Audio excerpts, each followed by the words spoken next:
What's going on YouTube? My name is Black Sonic and I want to talk all about E3 2013. This week E3 has been amazing. Literally so many new games, so many things have happened. We've had drama, there's been blood, sweat and tears. It has been fun to watch and it's just been fun to read about and listen to. I'm assuming you sort of heard a little bit about it already or heard quite a lot about it, so I won't go into full-blown details, but I will list out a few things, like my highlights basically, that I saw. Now, let me start off with the pretty much the biggest thing, and that is Sony and Microsoft press conferences.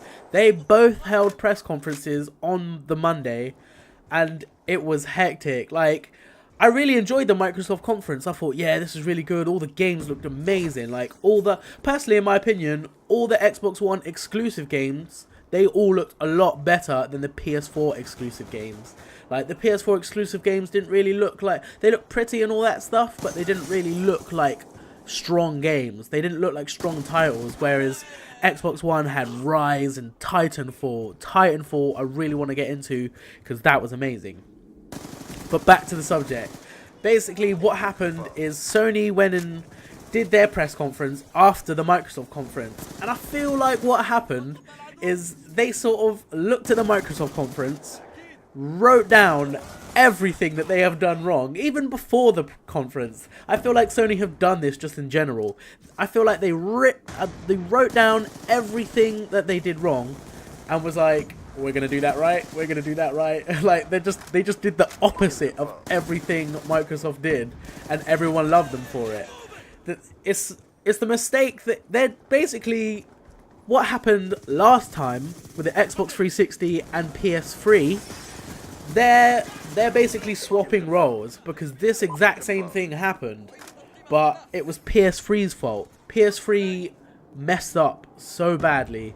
Literally, they overpriced the hell out of it, and they're just doing what Microsoft are doing now, and they've basically swapped roles. That's all that's happened. So, to me, personally, I think so many people are jumping on the PS4, sort of, it's amazing and all that, but it looks like PS4 will be the next generation console, the same way as the 360 was this generation console.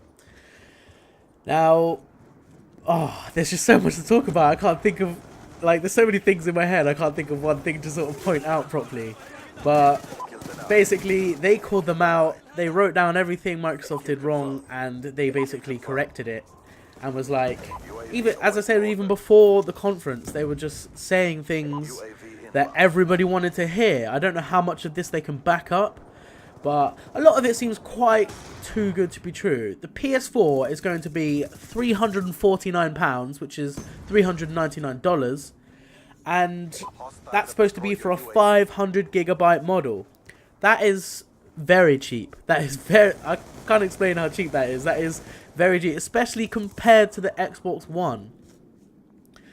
The Xbox One is going to be £429, that is, and it's going to be basically $500, which is crazy. That's a crazy amount of money to ask for.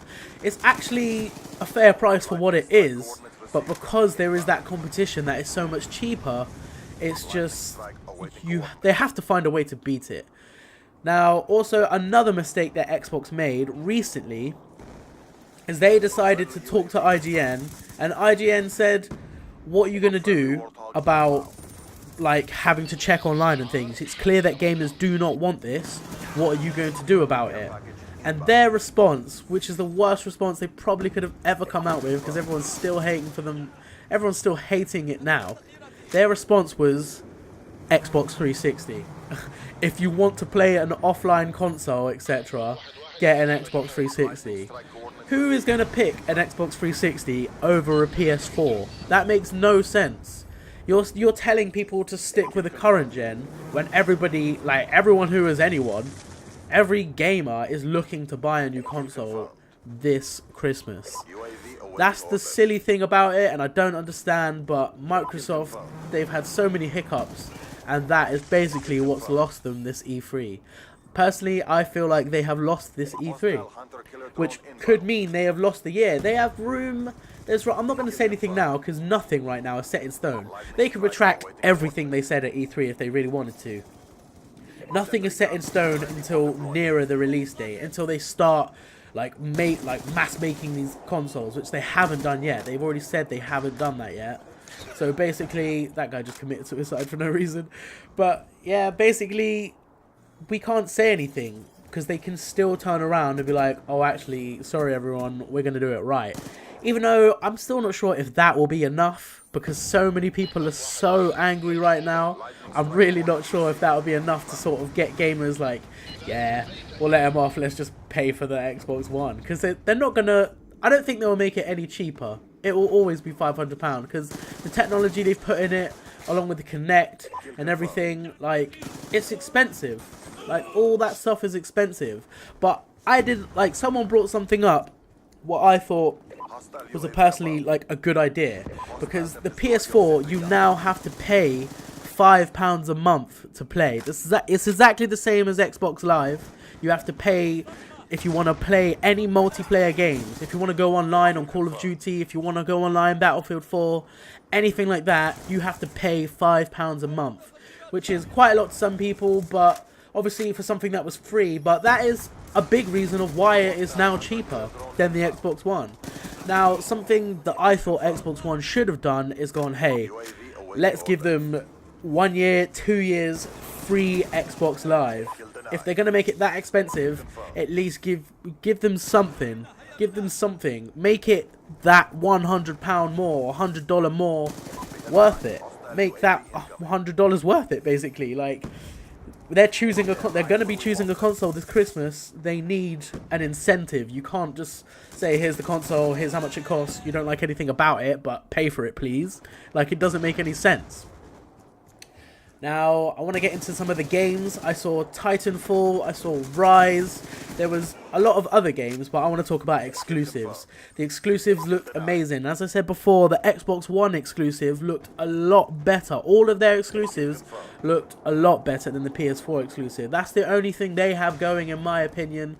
Killer Instinct looked amazing. Rise looked amazing. Titanfall, that's going to be one of the best games. Obviously, we saw games like Assassin's Creed and Destiny and all sorts, but they'll be out for all consoles, so they don't really count in, like, the choosing console sort of thing. But as I said before, personally, I think PS4 won E3, and I think Xbox needs to come back and do something big.